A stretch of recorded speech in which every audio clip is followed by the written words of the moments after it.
In this video, I'll show you how to join the largest block fruits trading Discord server on mobile. From your home screen, press on this green plus icon to the left, and then down the bottom, press join a server. Inside this invite link box, this is what you're going to type: BFTS.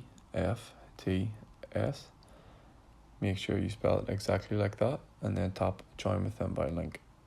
You'll see you've been invited to join the Block Fruits trading server. Press accept. And then at the bottom, tap confirm if you get this caption message. And that's going to load us into the server. First of all, there's going to be a server onboarding. So it's going to ask you 3 questions. First is choose a team. The second one is what do you want notifications for, which you can skip or answer. And then the last one is what is your race in Block Fruits. Next, you need to read and agree to the server rules, and that's going to be us in the server. So if you found this useful, please like and subscribe.